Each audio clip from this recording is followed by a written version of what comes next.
Аспан әлемінің адамнан жасырған құпиялары көп. Олардың бірі таңдай қақтырады, енді бірін естігенде жыға ұстайсыз. Ғалымдардың айтуынша, қазіргі таңда ғылымда 5000-нан аса алыс, 5 кішкентай және 217 ғаламшар серіктері анықталған.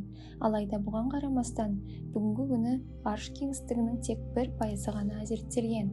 Мәселен, Плутон планетасын алып қарасақ, оның аумағына 6 Қазақстан еркін сыйып кетеді. Плутонның жер көлемі небәрі 17,7 миллион шаршы шақырым. Бұл дегеніміз Плутон алпауыт елдердің ауданынан 600 мың шаршы шақырымға аз. Айта кетейік, астрономдар Плутонның аумағының тарлығына қарап, оны ғаламшар қатарынан шығарып тастаған еді. Графит пен алмаздан тұратын ғаламшар туралы білесіз бе? Ол туралы 2004 жылы белгілі болды. Ғалымдар оған Янсен деген атау берді. Оның құрамы 90% бағалы тастан тұрады екен, яғни 1/3 бөлігін алмаз алып жатыр. Ондағы бағалы металдың қорын сарапшылар 26,9 нанилион долларға бағалаған. Ғарыш кеңістігінде уақыт ағыны баяу жылжиды. Ауырлық күшіне байланысты ғарышта уақыт өзгеше сырғиды.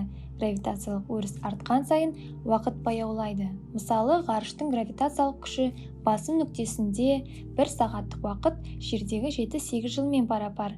Сондай-ақ ғарышта адамның бойы тез өседі екен. Иә, дәл солай. Жердің тартылыс күші адамның омыртқасына салмақ түсіріп, басып тұратын болса, ал ғарыш кеңістігінде керісінше омыртқа бұлшықеттері әлсіреп, адамның бойы өсе бастайды. Бұған ғарышқа ұшып келіп жүрген экипаж мүшелерінің сөздері дәлел. Алайда жердің қалыпты атмосферасына енген соң, адамның бойы баяғы қалпына келеді екен. Юпитер мен Сатурн планеталарында алмаздан жауын жауады. Бұл ерекше құбылыстың пайда болу себебі ғаламшарда метан газдары көміртегіге айналып, бағалы металл түзуінен. Ғалымдардың болжауынша, Сатурнда жылына кем дегенде 1000 тонна гауһар тас жауады. Олардың ең үлкенінің диаметрі 1 сантиметрге тең. Аспан әлемінің тылсым сырын ашу үшін жаһан ғалымдары тынымсыз еңбек етіп жатыр.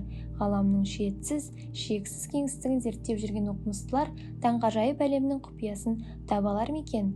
Осы және өзге де ғаламдық құпиялар жайлы біздің арнадан біле аласыздар. Видеоға лүпіл басып, пікір қалдыруды ұмытпаңыздар. Ғаламның беймәлім әлеміне бірге сапар шегейік.